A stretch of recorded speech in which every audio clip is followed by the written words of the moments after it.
लकल हम्द या अल्लाह अस्सलातु वस्सलामु अलैका या रसूल अल्लाह अम्मा बाद। सिलसिला है हमारे नाजरीन के किए हुए सवालों के जवाब देने का। हमारे नाजरीन में से कईयों के सवाल के जवाब में हमने तहज्जुद गुजारों के ख्वाब, तहज्जुद पढ़ने वालों के ख्वाब और उसकी ताबीर पर एक सिलसिला बयानों का शुरू किया था। इसका 2 पार्ट इससे पहले बयान रिकॉर्ड होकर के हमारे चैनल पर अल्हम्दुलिल्लाह अपलोड हो चुका है। हजारों लोगों ने इन दोनों बयान को देखा है। अब नाजरीन के ख्वाहिश पर ही तीसरी किस्त और तीसरा पार्ट लेकर के हाजिर हूँ। सुनिए कि तहज्जुद गुजारों के ख्वाब और उसकी ताबीर। जो तहज्जुद पढ़ते हैं उनके साथ कई सारे मामला दीगर लोगों से अलग होते हैं।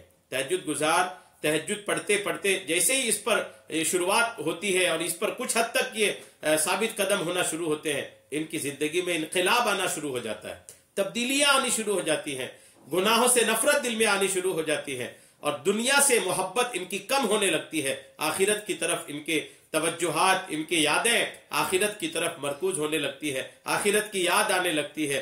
ये एक अजीम शान खुशखबरी है कि आदमी दुनिया में रहकर अब आखिरत की तरफ निगाह रख करके अपनी जिंदगी को गुजारे। यही मोमिन की शान और पहचान है। आइए आज के इस पार्ट को शुरू करते हैं। आज जो पहला ख्वाब है हजरत अबू सईद सिकंदरी रहमतुल्लाह तआला अलैह का ख्वाब है, सुनते हैं और फिर ताबीर भी सुनते हैं। मजीद इंशाअल्लाह इस पर सुनने की शहादतें हासिल करेंगे। एक बुजुर्ग जो हातिम के नाम से मारूफ हैं, जो खुद बड़े इबादत गुजार हैं, वो एक मर्द सालेह अबू सईद अल सिकंदरी के मुतालिक फरमाते हैं, अबू सईद ने उनसे कहा कि एक मर्तबा मैं बैतुल मुक़द्दस की मस्जिद में आया। उस मस्जिद में अक्सर तहज्जुद गुजार लोग हुआ करते थे। रात का कुछ हिस्सा गुजरने के बाद मैं सो गया। ख्वाब में देखा कि मस्जिद लोगों से खाली है, एक भी तहज्जुद पढ़ने वाला इसमें नहीं है। मैंने कहा क्या हुआ लोगों को कि तहज्जुद की नमाज नहीं पढ़ रहे? मैं एक शख्स को भी तहज्जुद पढ़ता हुआ नहीं देखता हूं। मैं इसी फिक्र ख्याल में था कि अचानक सखरा की जानिब से एक आवाज सुनाई दी। अल्लाह की कसम इन अल्फाज से मेरा दिल फटा जा रहा था। मुझे ये आवाज सुनाई दे रही थी, यानी जो आवाज आ रही थी वो आवाज ऐसी थी, वो बातें ऐसी थी कि उससे मेरा दिल फटा जा रहा था। अब वो कैसी आवाज आ रही थी? सखरा मतलब पहाड़ों की चोटियों से, वीरानों से वो आवाज आ रही थी। वो आवाज कैसी आ रही थी? वो अरबी जबान के चंद अशार थे। आइए उसका तर्जमा सुनते हैं। अबू सईद कहते कि ये अल्फाज सुनकर मैं अपने चेहरे के बल गिर पड़ा। मेरी अक्ल माऊफ हो गई, मेरी अक्ल माऊफ हो गई। यानी ऐसे ये अल्फाज थे और ऐसे ये अशआर थे। यानी गौर कीजिए कि वाकई में जो तहज्जुद गुजार होते हैं, अगर वो कभी तहज्जुद पढ़ने से चूक जाएं तो एक मखलूक है जो इनके तहज्जुद छूटने पर अफसोस का इजहार करती है। जो तहज्जुद पढ़ते हैं उनको पढ़ते रहनी चाहिए। हजरत फरूह फरमाते हैं कि मुझे उर्दून के एक आदमी ने बताया, एक उर्दून एक इलाके का नाम है, एक उर्दून के रहने वाले तहज्जुद गुजार का ख्वाब सुनिए। हजरत फरूह फरमाते हैं कि मुझे उर्दून के एक आदमी ने बताया कि हम दौरान जिहाद सीरीफिया, ये इलाके का नाम है, पहरा दे रहे थे। हम रात को पहरे की वजह से ना सोते बल्कि तकबीर और तहलील में अल्लाह की याद में मशगूल रहते थे।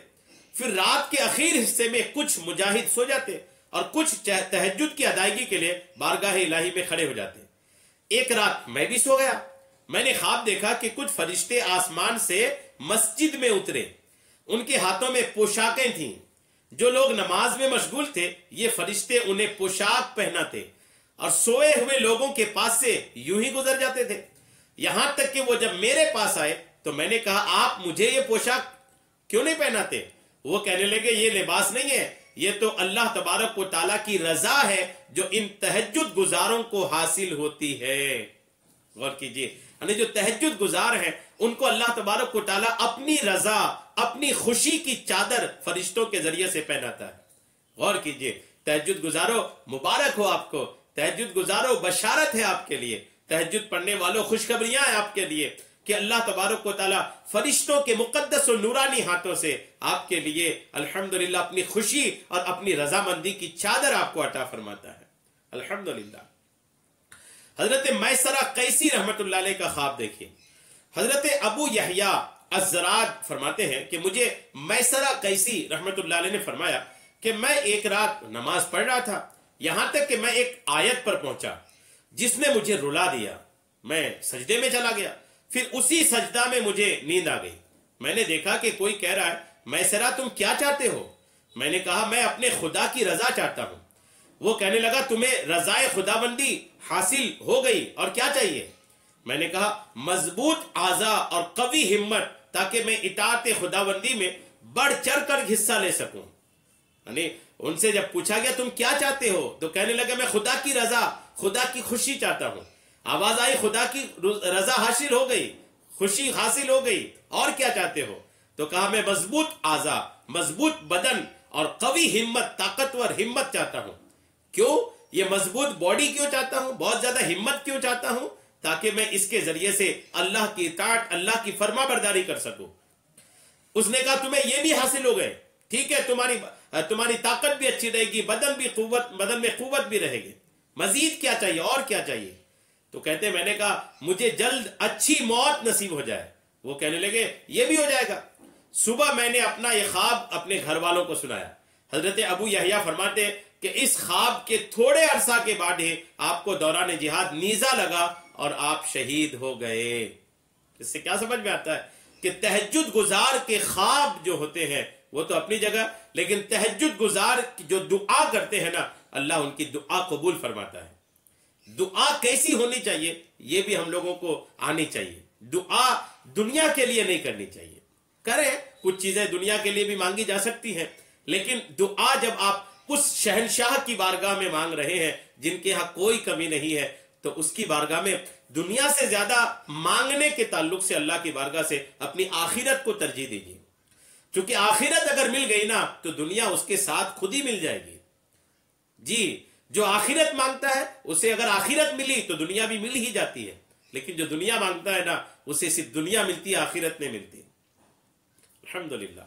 کہتے ہیں کہ حضرت میسرہ جب رات کو نماز کے لیے کھڑے ہوتے تو اتنا روتے کہ لوگ سمجھتے شاید ان کے یہاں کسی کا انتقال ہو گیا ہے، اتنا روتے تھے۔ حضرت سلمہ بن کہیل رحمت اللہ تعالی علیہ کا خواب بھی سنیے۔ حضرت ابن الجہ فرماتے ہیں کہ میرے والد حضرت اجلہ نے حضرت سلمہ سے کہا کہ اگر تم مجھ سے پہلے انتقال کر جاؤ اور تمہارے لیے ممکن ہو کہ تم میرے خواب میں آ کر مجھے بتا سکو تو ضرور آیا کرنا۔ حضرت سلمہ کی وفات میرے والد صاحب سے پہلے ہو گئی۔ ایک روز میرے والد نے کہا بیٹا سلمہ میرے خواب میں آئے۔ میں نے ان سے کہا تم تو انتقال ہو گئے ہو۔ وہ کہنے لگے اللہ تبارک و تعالیٰ نے مجھے دوبارہ زندگی عطا فرما دی۔ میں نے کہا تم نے خدائے تعالیٰ کو کیسا پایا؟ وہ کہنے لگے اللہ تعالیٰ بڑا مہربان ہے۔ میں نے کہا سب سے زیادہ قرب انسان کو کس عمل سے حاصل ہوتا ہے؟ اللہ کا قرب بندے کو سب سے زیادہ کس عمل سے حاصل ہوتا ہے؟ وہ کہنے لگے میں نے کوئی عمل رات کی نماز سے بڑھ کر نہیں دیکھا۔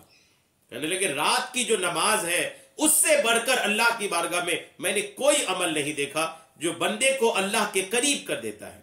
یعنی اللہ کے قریب کرنے والے جتنے اعمال ہیں ان میں سب سے مضبوط، سب سے پاورفل جو عمل ہے وہ ہے رات کی نماز، تہجد اور دیگر رات کی نفل نمازیں۔ میں نے کہا اللہ نے آپ کے ساتھ کیا معاملہ کیا؟ وہ کہنے لگے آسان، لیکن اسی بھروسہ میں نہ رہنا۔ یعنی اللہ نے میرے ساتھ تو معاملہ آسان فرمایا ہے، لیکن اسی بھروسے میں پڑے نہیں رہ جانا، عمل کرنا۔ غور کیجئے ناظرین، اس سے ہمارے آج کے جتنے خواب کا تذکرہ ہوا اس سے سمجھ میں آیا کہ تہجد گزاروں کی دعائیں قبول ہوتی ہے۔ تہجد کی نماز اللہ کے قرب حاصل کرنے کا سب سے مضبوط ذریعہ ہے۔ ہم چاہتے ہیں کہ ہم رب کے قریب ہو جائیں، رب تبارک و تعالیٰ کے محبوب ہو جائیں، رب کے پیارے ہو جائیں، رب کے ولی بن جائیں۔ اللہ تبارک و تعالیٰ ہمیں اپنا محبوب بندہ بنا لے اگر ہم یہ چاہتے ہیں تو تہجد کی نماز اس کے لیے زبردست ذریعہ ہے، بہترین ذریعہ ہے۔ اللہ تبارک تعالیٰ ہم سب کو تہجد گزار بنائے اور نماز تہجد کی ہم سب کو خوب برکتیں عطا فرمائے۔ آمین بجاہ النبی الامین صلی اللہ تعالی علیہ وسلم۔